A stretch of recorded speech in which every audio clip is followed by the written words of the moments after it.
एक स्टूडेंट ने इस मल्टीप्लिकेशन के बारे में पूछा था, so let us discuss this multiplication. कुछ भी नहीं है, जस्ट मल्टीप्लिकेशन है मैट्रिसेस का, जो मैंने बताया था आपको वो।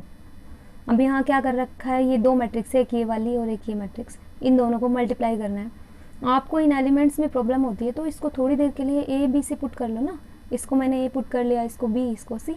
Where A is 2x+1, B is 2+x and C is 3। ठीक है, अब इन दोनों मैट्रिक्स को मल्टीप्लाई करो। क्या करते हैं, मैट्रिक्स बनाते हैं। ठीक है, फिर क्या करते हैं, फर्स्ट रो को फर्स्ट कॉलम से करते हैं ना। फर्स्ट रो को मान लो मुझे फर्स्ट कॉलम से मल्टीप्लाई करना है, तो कैसे करते थे आप, ऐसे तो करते थे, करस्पॉन्डिंग एलिमेंट को मल्टीप्लाई करके बीच में एडिशन का साइन लगाते थे। तो देखो मैंने इसको इससे किया, ए को 1 से किया, प्लस बी को इस वाले से किया, प्लस सी को इस वाले से किया। ठीक है, इस तरीके से मैट्रिक्स बनाते थे आप ये।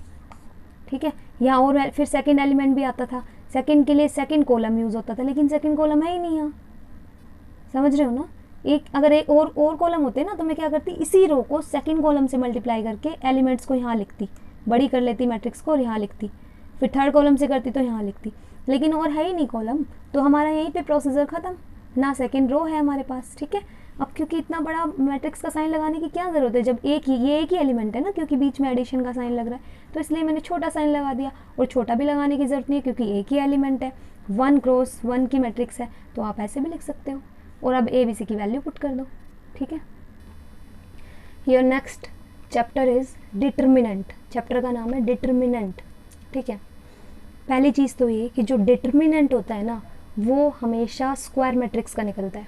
ठीक है, डिटर्मिनेंट हमेशा स्क्वायर मैट्रिक्स का निकलता है। स्क्वायर मैट्रिक्स क्या होती है, ऐसी मैट्रिक्स जिसमें number of row and number of column equal हो। मतलब 2x2 की मैट्रिक्स, 3x3 की, देखो 3 3 ये दोनों सेम है। आपको पता है पहले वाले रो के लिए होता है, सेकंड वाला कॉलम के लिए है ना। 3 means number of row is 3, number of column is 3। ठीक है, तो ऐसी मैट्रिक्स जिसमें number of row number of column के इक्वल हो वो स्क्वायर मैट्रिक्स होती है। इस तरीके का ऑर्डर होगा उसका सेम, मतलब ये चीज़ें सेम होंगी तो इस तरीके का उसका ऑर्डर होगा, या तो 2x2 या 3x3 या 4x4 या 5x5 एंड सो ऑन। ठीक है, इस तरीके का जो जिस मैट्रिक्स का ऑर्डर होगा डिटर्मिनेंट केवल उसी का ही फाइंड आउट हो सकता है, इसके अलावा मैट्रिक्स का डिटर्मिनेंट नहीं निकल सकता। ठीक है, अब देखो आप नोट करना, इस चैप्टर में आपको मोस्टली स्क्वायर मैट्रिक्स ही मिलेगी सारी, जिसका वो डिटर्मिनेंट निकालना चाह रहे। चैप्टर का नाम ही डिटर्मिनेंट है। तो पहले हम 2x2 ये कौन से ऑर्डर किए, 2x2 की है ना, 2 रो है 2 कॉलम है, तो 2x2 का डिटर्मिनेंट निकालना देख लेते हैं कैसे निकालते हैं। आपसे यहाँ पर 2 ही डिटर्मिनेंट निकलवाएगा, एक तो 2x2 का और एक 3x3 का, बस। 4x4 5x5 इनका डिटर्मिनेंट बहुत बड़ा हो जाता है तो वो नहीं निकलवाएगा, यहाँ पे आपसे नहीं फाइंड आउट कराएगा। यहाँ आपसे सिर्फ 2x2 और 3x3 का डिटर्मिनेंट ही फाइंड आउट कराएगा। ठीक है, तो 2x2 का देख लो, 2x2 का ईजी है, 3x3 का और देख लेंगे क्या है। ये मैंने एक मैट्रिक्स ले ली, एक एग्जांपल लेकर चल रही हूँ। ये मैट्रिक्स है 2x2 की, आपको पता है क्योंकि इसमें 2 रो है 2 कॉलम है। इसका डिटर्मिनेंट जब निकालते हैं, जैसे आपने ट्रांसपोज निकाला था तो आपने ऐसे बोला था ना a' या ऐसे बोला था a⁻t, लेकिन यहाँ पर मान लो आपको a का डिटर्मिनेंट निकालना है तो कैसे लिखोगे, this is use for determinant, 2 vertical line. अब ये क्योंकि मोड के लिए भी यूज़ करते थे, आपको मैंने बताया था कि किसी नंबर का मोड निकालते हैं, 5 का, 6 का, -3 -5 इनका मोड निकालते हैं तो माइनस वाले प्लस में हो जाते हैं ना, ये वो मोड नहीं है। ठीक है, क्योंकि वहाँ पर नंबर होता था या मैट्रिक्स होगी, ये वर्टिकल लाइन लगेगी 2 मैट्रिक्स के ऊपर, तो ये क्या बन जाएगा, this is called determinant of A. या तो आप इसको ऐसे लिख दो, डिटर्मिनेंट ऑफ ए, और यू कैन राइट दिस, ए के ऊपर 2 वर्टिकल ये लाइंस लगा दो तो दिस इज़ द डिटर्मिनेंट। ठीक है, मैंने आपको एक चीज़ और बताई थी, इस सिंबल में और इस सिंबल में फ़र्क है। तभी मैंने आपको बताया था जब मैट्रिक्स शुरू कराई थी कि ये ध्यान से लगाना है, ये सिंबल लगाओ जब ये जो चीज़ें बन रही है ना, ये ध्यान से लगाना, क्योंकि ये मैट्रिक्स का नोटेशन है और ये डिटर्मिनेंट का नोटेशन है, दोनों का अलग अलग मतलब होता है, तो ध्यान से काम करना है। ये मैट्रिक्स का नोटेशन है इसलिए मैंने ऐसा लगाया है। कई बच्चे जल्दी जल्दी में ऐसा बना देते हैं तो वो ये चीज़ें नहीं बनती, समझ रहे हो ना, ऐसा नहीं छोड़ना है, इसको अच्छे से बनाना है। ये मैट्रिक्स है, ये आपका डिटर्मिनेंट है, तो ए का डिटर्मिनेंट निकाल रहे हो तो जो मैट्रिक्स है ना ए, ये लिखी मैंने, ये सिंबल हट जाएगा अब ये वाला, अब कौन सा लगेगा, डिटर्मिनेंट वाला, वर्टिकल लाइंस। ठीक है, डिटर्मिनेंट निकालते कैसे हैं, पहले हमेशा यहाँ से शुरू करते हैं, फर्स्ट एलिमेंट से। ठीक है, इस एलिमेंट से, इस एलिमेंट को इससे मल्टीप्लाई करो, क्रॉस मल्टीप्लाई करना है, कुछ नहीं करना। इस वाले को इससे करोगे तो देखो मैंने लिखा 2 × -1, हमेशा ऐसे ही करना है 2/2 में। फर्स्ट वाला उठाना है, फर्स्ट वाले को इसके सामने वाला यानी क्रॉस, इससे मल्टीप्लाई करना है, फिर हमेशा जब फिर क्या करना है, इसको इससे करना है ऑब्वियसली, क्योंकि ये दोनों तो हो चुके, बचे कौन से, ये और ये तो बच गया, तो इसको इससे करना है फिर। लेकिन जब नीचे से आप ऊपर जाओगे तो माइनस साइन साथ में जाएगा, मतलब इसको इससे करो, लिख दिया मैंने, फिर आपको लगाना है माइनस। कौन सा माइनस है, फॉर्मूले वाला माइनस, क्योंकि जब नीचे से ऊपर जाते हैं ना ऐसे तो माइनस साइन साथ जाता है, देखो मैंने लिख रखा है। तो माइनस साइन हमने फॉर्मूले की वजह से लगाया। उसके बाद अब इसको मल्टीप्लाई करना है, 1 को करना है, किससे करना है, इससे। मुझे नहीं पता है माइनस का प्लस का, जो भी है मैंने ब्रैकेट में लिख दिया, माइनस का तो माइनस का लिख दिया, प्लस का होता तो प्लस का लिख देते। ठीक है, ध्यान रखना है, इसको इससे करना है, माइनस का हमेशा लगाना है क्योंकि फॉर्मूला कहता है। देखो मैंने लिख भी रखा है एरो लगा के, माइनस जाएगा ऊपर, जब नीचे से ऊपर जाएंगे तो माइनस साइन साथ जाएगा, तो माइनस लगाया। फिर क्या करना है आपको, 1 से मल्टीप्लाई, इसको करना है, इससे मल्टीप्लाई, तो मैंने लिख दिया। अब कर लो, अब तो कुछ नहीं है, जस्ट मल्टीप्लिकेशन है। 2 को -1 से करोगे -2 आएगा, ये क्या है माइनस, ये क्या है माइनस, माइनस माइनस प्लस, तो 3 को 1 से करोगे 3। अब देखो इसको सोल्व करोगे तो क्या आ जाएगा 1। तो ये डिटर्मिनेंट है 2/2 का, ईजी आप लोग कर लोगे। 3/3 का देख लेते हैं। अब ये है आपकी 3/3 ऑर्डर की मैट्रिक्स। ठीक है, इसका डिटर्मिनेंट कैसे निकालना है वो डिस्कस कर लेते हैं। एक एग्जांपल मैंने आपके सामने लिया है, ए मैट्रिक्स, जो जिसका ऑर्डर है 3/3। ठीक है, तो मैंने लिखा है डिटर्मिनेंट ऑफ ए, क्योंकि डिटर्मिनेंट ऑफ ए को ऐसे ही रिप्रेजेंट करते हैं वर्टिकल लाइन लगा के। फिर मैंने यहाँ पर लिखा ये मैट्रिक्स के जो एलिमेंट्स है वो लिखे और फिर वर्टिकल लाइन लगाई। दोनों चीज़ें नहीं आएंगी, एक ही नोटेशन आएगी, या तो ये वाली या ये वाली, और ये वाली नोटेशन मैट्रिक्स के लिए होती है, ये वाली नोटेशन डिटर्मिनेंट के लिए होती है। चलो ये तो लगा दिया मैंने, साइन लगाने तक तो कोई दिक्कत नहीं। अब करेंगे कैसे, उसको बताने से पहले मैं एक चीज़ और बताना चाहती हूँ आपको, वो देख लो। यहाँ पर मैट्रिक्स में आपको पता है जनरल एलिमेंट इस तरीके के होते हैं ना, A11 इस तरीके के होते हैं ना, A11, A12, A13 ऐसे होते हैं ना, A21, A22, A23 इस तरीके के एलिमेंट आपने पढ़े हैं। ठीक है, अब मैं आपको ये बोलूँ कि ओड प्लेस और इवन प्लेस चेक करना है आपको, कि कौन सा प्लेस ओड है, कौन सा प्लेस इवन है। ठीक है, वो हम इन जनरल एलिमेंट से चेक करेंगे। कैसे, जैसे मान लो आपका एक एलिमेंट है, जनरल एलिमेंट A11 है। ठीक है, 1 और 1 को ऐड करना क्या होएगा 2। 2 क्या है, इवन नंबर है ना, तो जो ये प्लेस है ना A11 वाला प्लेस, ये इवन प्लेस होता है। ऐसे ही अब आपका है A21, A21 वाला प्लेस आप सबको पता है कौन सा होता है, सेकंड रो का फर्स्ट, ये वाला प्लेस है ना A21, ये रहा। अब आपको बताना है ये ओड है या इवन, तो 2 और 1 को ऐड करो, क्या आएगा 3। 3 क्या कैसा नंबर है, ओड नंबर, तो ये वाला प्लेस क्या है आपका ओड प्लेस। तो इवन प्लेस और ओड प्लेस का पता लग गया, क्योंकि इवन और ओड प्लेस का पता लगने से पहले, ये सीखने से पहले आपको एक तो इवन नंबर और ओड नंबर पता होना चाहिए। इवन नंबर कौन से होते हैं, जो 2 से डिवाइड हो जाते हैं, और ओड नंबर जो 2 से डिवाइड ना हो। ठीक है, इवन और ओड नंबर ये होते हैं। तो इवन और ओड प्लेस को देखने से पहले आपको जनरल एलिमेंट का भी पता होना चाहिए मैट्रिक्स के। तो मैट्रिक्स के अगर मैं इस एलिमेंट की बात करूँ तो इस एलिमेंट का क्या नाम है, आप बोलोगे मैडम इस एलिमेंट का नाम है स्मॉल a11। ठीक है, आप बोलोगे मैम इस ये जो एलिमेंट है ना ये, इसका नाम है A11। फिर मैं पूछूंगी ये इवन है या ये जो प्लेस है ये इवन प्लेस है ओड, इसको देख के बताओगे आप। देखो 1 और 1 को ऐड करो, क्या आ रहा है 2। 2 क्या है, इवन नंबर, तो जो ये प्लेस है ना ये इवन प्लेस है। अब मैं इसके बारे में पूछूं, बताओ कौन सा प्लेस है, ओड है या इवन, तो आप इस एलिमेंट को देखो। जनरल एलिमेंट क्या होता है यहाँ पे, सेकेंड नंबर पे A12 होता है ना, क्योंकि यहाँ 11 वाली लाइन होती है, 11, 12, 13, तो ये कौन सा नंबर होता है A12। इन दोनों को ऐड करो 1 और 2 को, क्या आएगा 1 + 2 3 आएगा। 3 क्या है, ओड नंबर, तो this is your odd place, ये ओड प्लेस है। ऐसे ये वाला कौन सा एलिमेंट है A13, ये A13 है ना, 1, 1, 1, 2, 11, 12, 13, तो A13 है। 1 और 3 को ऐड करो, क्या आएगा 4। 4 क्या होता है, even number, so this is your even place. ऐसे ये वाला कौन सा एलिमेंट है A21, 2 और 1 को ऐड करो, क्या आएगा 3। 3 क्या है, ओड नंबर, तो ये आपका ओड प्लेस है। तो अल्टरनेट इवन ओड प्लेस है इसमें, इवन ओड। लेकिन ये क्यों है वो मैंने आपको बता दिया। आपको ये देखना है इस एलिमेंट को जनरल एलिमेंट से कंपेयर करना है कि ये प्लेस किस एलिमेंट का है, ये वाला प्लेस किस एलिमेंट का है, इसका A11 का। यहाँ से आप चेक कर सकते हो इवन प्लेस है ओड प्लेस। ठीक है, अब देखो ये आपको पता लग गया इवन प्लेस क्या होता है, ओड प्लेस। अब हमें इसका डिटर्मिनेंट निकालना है। आपको क्या करना है, सिर्फ फर्स्ट रो पे फोकस करना है। ठीक है, फर्स्ट रो आपको पता ही है, फर्स्ट रो का पहला एलिमेंट उठाया आपने, लिखा है यहाँ पर।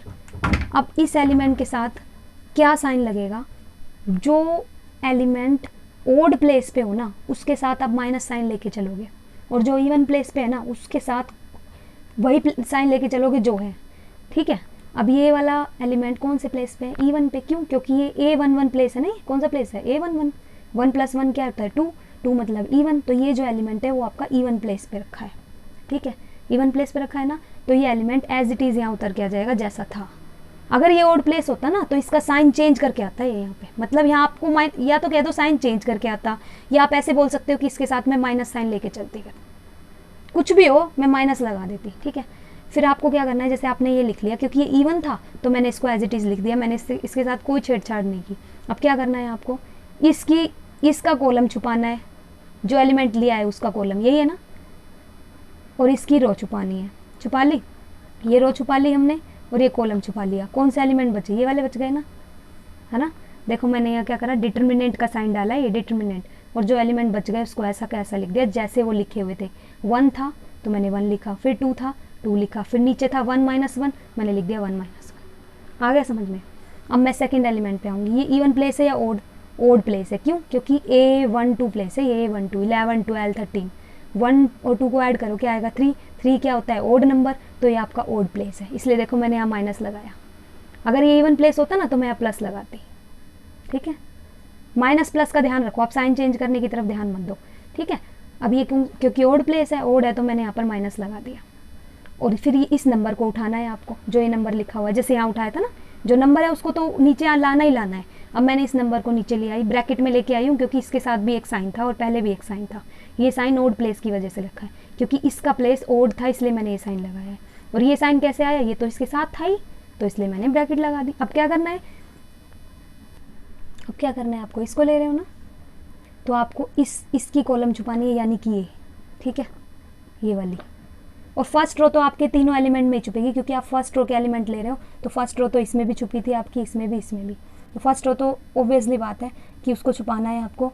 और अब की बार ये ले रहे हो तो इसके कॉलम को ऐसे छुपा लेना है। तो जो बच गए, कौन से बच गए, -1 2 2 -1, देखो लिखा मैंने यहाँ पर -1 2 2 -1, ठीक है। अब थर्ड एलिमेंट यानी इस पे आते हैं। सिर्फ फर्स्ट रो के बारे में बात करें, फर्स्ट रो के एलिमेंट ही लेने हमें डिटरमिनेंट के लिए, ठीक है। किसी और के भी ले सकते हैं लेकिन आपको फर्स्ट रो से ही करना है, कंफ्यूज हो जाओगे नहीं तो, ठीक है।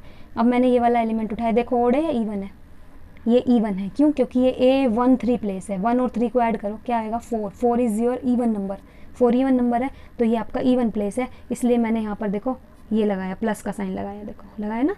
और फिर क्या करा, इस एलिमेंट को नीचे उतार लिया, जो था ये एलिमेंट क्या था -3, तो मैंने -3 को नीचे उतारा। फिर वही डिटर्मिनेंट लगाना है। अब एलिमेंट कैसे लोगे, रो को तो छुपाना है, तीनों केस में फर्स्ट रो तो छुपेगी छुपेगी, बस कॉलम चेंज हो जाएंगे। अब क्योंकि ये एलिमेंट इस कॉलम में तो ये कॉलम खत्म। कौन सा बचा आपका, देखो ये बचा है -1 1 -1 1 2 1 2 1। इस तरीके से आपने लिख लिया। मेरे ख्याल से समझ में आ गया होगा, मैंने बहुत अच्छे से समझाया है, ठीक है। तो ये आपका काम है, ऐसे आपको करना है। उसके बाद तो कुछ भी नहीं है, आपको करना क्या है, इनडिटरमिनेंट को खोलना है, क्योंकि ये 2/2 के 2/2 को आपको खोलना आता है। कैसे देख लेते हैं। अब इनको सोल्व करना है, क्योंकि नीचे स्पेस नहीं है तो मैं ऊपर कर रही हूँ वापस। इसके बाद ये वाला है आपका, ठीक है। ये नीचे स्पेस नहीं है, मैंने बीच वाला रब करके और ये वाला अब आगे कर रही हूँ। 1 ये 1 था, मैंने एज इट इज़ लिखा 1। अब इस डिटर्मिनेंट को खोलना है। अभी मैंने आपको बताया 2 मिनट पहले कि डिटर्मिनेंट कैसे खोलते हैं। क्या करोगे, पहले इस एलिमेंट से शुरुआत करते हैं ना हमेशा, फर्स्ट एलिमेंट से। इसको इससे करोगे मल्टीप्लाई, क्रॉस, है ना। तो देखो मैंने ऊपर लिखा 1 को -1 से, देखो मैंने लिखा 1 को -1 से। बीच में हमेशा माइनस का साइन लगाते हैं, मैंने आपको बताया। इसको करते ही बीच में माइनस साइन लगा दो, ठीक है। अब क्या करना है, इसको इससे करना है, बस खत्म। 1 को 2 से, देखो फिर मैंने लिखा माइनस प्लस, तो मैंने +2 लिख दिया। अब इस डिटरमिनेंट को खोलना है मुझे, तो मैंने कर्ली ब्रैकेट लगाई। इसको कैसे खोलोगे, इसको इससे करोगे मल्टीप्लाई, है ना, ऐसे तो करोगे ना। तो मैंने देखो लिखा -1 बीच में हमेशा क्या लगाते हैं, माइनस साइन, मैंने माइनस लगा दिया। अब इसको इससे करो, 2 को 2 से कर दिया। फिर ये प्लस माइनस तो -3 लिख दिया। फिर कर्ली ब्रैकेट लगाई। अब इसको फिर सोल्व करना है, ठीक है। तो इसको कैसे सोल्व करोगे, इसको इससे करोगे, यानी -1 को 1 से, है ना, -1 को 1 से। बीच में हमेशा माइनस साइन लगाते हैं इसलिए मैंने माइनस लगाया। फिर इसको इससे करोगे, 2 को 1 से। ध्यान रखना, जब 2/2 का डिटर्मिनेंट अच्छे से निकालना आ जाएगा तो ही आएगा 3/3 का, क्योंकि 2/2 का निकालते वक्त आपको ध्यान रखना है पहले हमेशा यहाँ से शुरुआत करनी है, इससे, मतलब इसको इससे करना है मल्टीप्लाई, फिर माइनस लगा के इसको इससे करना है, ठीक है। और सबका अलग अलग काम करने के लिए मैंने कर्ली ब्रैकेट्स यूज़ कर लिया। कुछ नहीं करना, इन ब्रैकेट को सोल्व कर लो अंदर अंदर, इसको अलग, इसको अलग, इसको अलग, बस पूरे को सोल्व करके आपका आंसर आ जाएगा। देख लो, कर देती हूँ। अब आगे देख लो, करो इसको सोल्व। 1 को -1 से करोगे तो क्या आएगा -1, 2 को 1 से करोगे तो 2, बीच में माइनस था देखो मैंने लिखा, फिर आगे करो 2 था मैंने 2 लिखा, -1 और -1 को क्या करोगे माइनस माइनस प्लस, तो +1 आ जाएगा, बीच में माइनस था मैंने माइनस लिखा है, 2 2 ज़ा 4, फिर यहाँ पर आ गए, ये स्पेस नहीं था इसलिए मैंने यहाँ नीचे लिख दिया -3 कर्ली ब्रैकेट में, -1 को 1 से करो क्या आएगा -1, माइनस का बीच का साइन, 2 को 1 से करोगे 2, ठीक है। अब इसको आगे सोल्व कर लो, माइनस माइनस क्योंकि प्लस होता है तो 2 और 1 को ऐड करोगे तो माइनस का 3, 2 और 1 3, वो भी माइनस का, प्लस में 2 था ये लिखा, 4 में से 1 माइनस करोगे वो भी 4 बड़ा है और माइनस का साइन है तो -3, माइनस माइनस प्लस तो 2 और 1 3, वो भी माइनस का। अब सोल्व कर लो, इसको इससे मल्टीप्लाई कर दो, -3 को 2 से करो -6, -3 को -3 से करो, 3 3 ज़ा 9, लेकिन माइनस माइनस प्लस तो प्लस का 9, इन दोनों को ऐड करो क्योंकि ये सेम साइन के है तो ऐड हो जाएंगे, तो माइनस माइनस प्लस, 6 और 3 9, वो भी किसका माइनस का, इन दोनों को सोल्व करा है पहले मैंने, -9 और +9 तो चल ही रहा था साथ में, ये दोनों क्या हो जाएंगे 0। अब क्योंकि इत्तेफाक हो गया कि 0 आंसर आया, ज़रूरी नहीं है हमेशा 0 आंसर आए, ठीक है, तो यहाँ पर आपका 0 आंसर आ गया। अब एक चीज़ और, कोई मैट्रिक्स है उसका आपने डिटर्मिनेंट निकाला, आपको आ गया होगा निकालना, और वो डिटर्मिनेंट 0 आ जाता है, मान लो अभी जैसे 0 आया, जरूरी नहीं है 0 आए, नॉन 0 भी आ सकता है, ठीक है, कुछ भी आ सकता है डिटर्मिनेंट, लेकिन अगर आपका किसी मैट्रिक्स का डिटर्मिनेंट 0 आ जाता है, कोई मैट्रिक्स है उसका डिटर्मिनेंट 0 आ जाता है, तो आप बोलोगे जो मैट्रिक्स है ना आपकी वो क्या है, सिंगुलर, ठीक है। किसी मैट्रिक्स का, जैसे अभी ये मैट्रिक्स है इसका आप डिटर्मिनेंट निकाला, आपका 0 आया ना, तो आप बोलोगे जो ये मैट्रिक्स है ना A, ये आपकी सिंगुलर मैट्रिक्स है, सिंगुलर। तो सिंगुलर मैट्रिक्स कौन सी होती है, जिसका डिटर्मिनेंट 0 हो, और जिसका नॉन 0 हो वो नॉन सिंगुलर। जिस मैट्रिक्स का डिटर्मिनेंट 0 होता है वो सिंगुलर मैट्रिक्स, जिस मैट्रिक्स का डिटर्मिनेंट नॉन 0 होता है that matrix is non singular matrix, ठीक है, आ गया समझ में। तो इस तरीके से इसके क्वेश्चन है, डिटर्मिनेंट है आपको निकालना है। अब देखो एक चीज़ और बताती हूँ, सिंगुलर नॉन सिंगुलर का यूज़ कहाँ होगा, ठीक है। अब देखो एक क्वेश्चन है जो कि इम्पोर्टेंट है, कैसे पूछा जाएगा आपसे डिटर्मिनेंट को यूज़ करके। एक मैट्रिक्स दे देगा ये, इसमें आपको दिखाई दे रहे हैं x x x, है ना, दिख रहे हैं ना, आपसे कहेगा x की वैल्यू निकालो, दिखाई दे रहा है आपको x है इस मैट्रिक्स में, आपसे कहेगा x की वैल्यू निकालो, लेकिन आपको साथ में कुछ देगा, जैसे यहाँ पर क्या दे रखा है, ये मैट्रिक्स दे रखी है और आपको बोल रहा है कि this matrix is singular matrix. आपको ये कह रहा है कि जो ये मैट्रिक्स है ये सिंगुलर मैट्रिक्स है और आपको x की वैल्यू निकालनी है, ठीक है। अभी मैंने बताया सिंगुलर मैट्रिक्स कौन सी होती है, जिसका डिटर्मिनेंट 0 होता है। तो क्या करोगे आप, इस मैट्रिक्स का डिटर्मिनेंट निकालोगे। आप कहोगे मैम कैसे निकालूं, वैसे ही जैसे भी बताया था, सेम टू सेम वैसे ही, कुछ फ़र्क नहीं है, यहाँ पर x x आ जाएगा, पड़ा रहने दो, आपको क्या दुख दे रहा है, x साथ साथ चलता रहेगा, सो उससे कोई प्रॉब्लम नहीं होगी, ठीक है। x चल रहा है तो उसको चलने दो, डिटर्मिनेंट आपको ऐसे ही निकालना है, फर्स्ट रो का यूज़ करना है और अपना डिटर्मिनेंट फाइंड आउट कर लेना है। फिर क्या करना है, जो डिटर्मिनेंट में आपका आंसर आएगा ना, वो कोई नंबर नहीं आएगा, x में कोई ना कोई वैल्यू आएगी, जैसे x² + 3, इस तरीके से कोई ना कोई वैल्यू आएगी। आपको क्या करना है, उस डिटर्मिनेंट का जो आंसर आएगा जो कि x में आएगा उसको 0 के इक्वल रख देना है, 0 के इक्वल रख के वहाँ से x की वैल्यू आ जाएगी आपकी। वैसे आप किसी का डिटर्मिनेंट 0 नहीं रख सकते। अभी ये आपका जो इसका डिटर्मिनेंट आएगा वो x में आएगा, x मतलब x में कोई ना कोई इक्वेशन बनेगी आपकी, ठीक है, x में आ जाएगा डिटर्मिनेंट वैसे ही सोल्व करना है, x में कोई ना कोई आपका आ जाएगा डिटर्मिनेंट। अब क्योंकि ये सिंगुलर है इसलिए आप कहोगे कि भाई क्योंकि matrix singular is given, singular दी हुई है, so we can write this, हम ऐसे लिख सकते हैं कि डिटर्मिनेंट ऑफ ए इज 0। तो जो डिटर्मिनेंट का आपका आंसर आएगा ना, जो कि x में कोई इक्वेशन होगी, उसको आप 0 के इक्वल रख दोगे। इक्वेशन नहीं बोलेंगे हम, एक तरह से x में कोई पोलिनोमियल आएगा आपका, फिर आप उसको इक्वल टू 0 रख दोगे तो वो इक्वेशन बन जाएगी।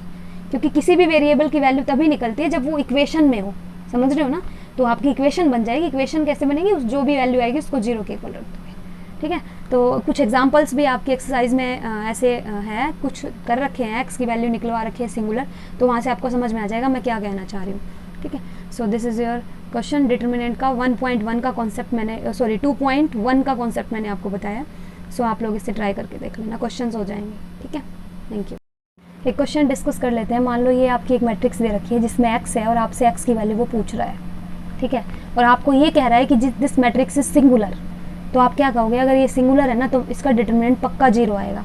आप इसका डिटर्मिनेंट निकालो। सबसे पहले मैंने डिटर्मिनेंट का साइन लगाया। डिटर्मिनेंट कैसे निकालते हैं, 2 को इससे ऐसे करोगे ना, इसको इससे मल्टीप्लाई, देखो मैंने करा 2 को 3x से, बीच में माइनस का साइन लगाते हैं और फिर इसको इससे करते हैं, मैंने इसको इससे किया। यहाँ क्या आ जाएगा, 3 2 = 6x माइनस x²। अब कहोगे ये तो 0 नहीं आया, 0 आया नहीं है, इसको 0 के इक्वल रखना है आपको, ठीक है। जो डिटर्मिनेंट आया है ना आपको, इसको 0 के इक्वल रख दो यहाँ पर। देखो मैंने इसको 0 के इक्वल रख दिया, क्योंकि यहाँ से आप ऐसे x की वैल्यू नहीं निकाल सकते। x की वैल्यू तभी निकल सकती है जब ये आपकी 0 के इक्वल हो। और ये 0 के इक्वल कहाँ से होगी? 1 से। 1 से क्यों होगी? क्योंकि मैट्रिक्स आपको सिंगुलर दे रखी है, ठीक है। तो मैंने इसको 0 के इक्वल रखा, देखो लिख रखा है यूजिंग 1, इसका यूज़ कर रखा है। ये कैसे आया? क्योंकि मैट्रिक्स सिंगुलर है इसलिए मैंने लिख दिया डिटरमिनेंट ए इज़ 0। अब कर लो इसको, 16x कॉमन ले लो इसमें से, मैंने ले लिया। तो यहाँ बचेगा 6, यहाँ बचेगा -x इज इक्वल टू 0। अब क्योंकि दो चीज़ प्रोडक्ट में है तो या तो दोनों में से कोई एक 0 होगी ना, हो सकता है दोनों 0, तो या तो ये 0 होगी x इज इक्वल टू 0, या क्या होगा ये वाला 0। आपने जब इस वाले को 0 रखा, 6 - x को आपने 0 रखा, तो x की वैल्यू क्या आ गई? 6। तो x की वैल्यू या तो 0 होगी या 6 होगी, ठीक है। तो ये 0 6, क्योंकि क्वाड्रेटिक इक्वेशन थी 2 डिग्री की, तो 2 वैल्यू आ गई आपकी, एक 0 एक 6। सो ये क्वेश्चन है इस तरीके के 3 by 3 ऑर्डर के मैट्रिक्स के डिटरमिनेंट में भी ऐसे ही पूछ सकता है, तो आप लोग ट्राई कर लें।